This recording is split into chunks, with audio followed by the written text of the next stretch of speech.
Listen, man, we've seen a litany of innocuous no-names throw no-hitters just in the past decade, from memes like Matt Manning, Reed Detmers, Alec Mills, Mike Fiers, and Chris Hudson. However, Ronel Blanco's impeccable performance on April Fool's Day was absolutely no joke, and to me, it could supersede all of them as one of the biggest surprises in the history of ball. With that said, let's delve into it. Ronel Blanco signed as one of the oldest free agents of all time at age 22, where the norm ranged from 14 to 18. Blanco toiled in the minors for years as a reliever, where nobody in the organization really anticipated him to amount to anything after the first couple. Well, except one human, General Manager Dana Brown, who saw flashes of greatness from him, opted to give him one last chance this offseason to transfer to a starter to mitigate the loss of Justin Verlander, Lance McCullers, Luis Castillo, and Jose Urquidy. Listen, they were bereft of arms, ravaged by injuries, so they had to relent and give this man a shot. And boy, did he not disappoint.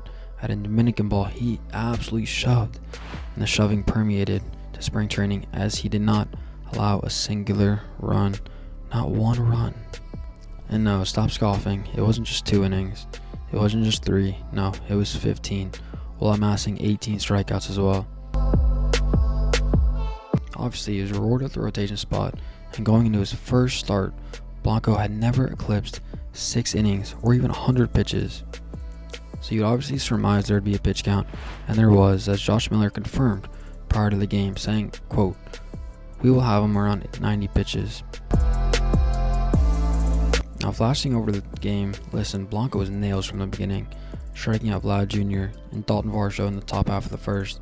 The Astros would promptly give him the lead in the bottom half, with Kyle Tucker and Diaz going yee.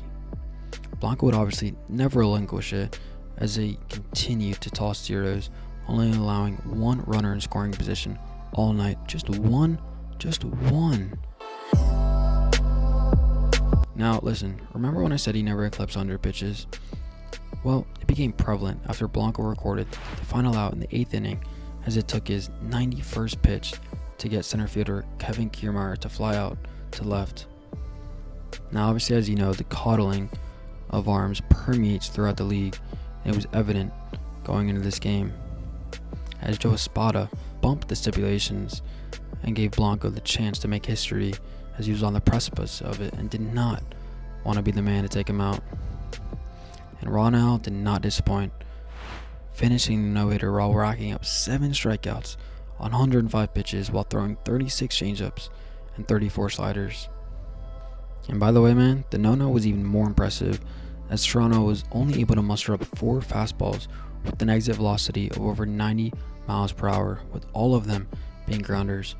For context, the average so far is 8 over 90 miles per hour. So man, that's something special, obviously.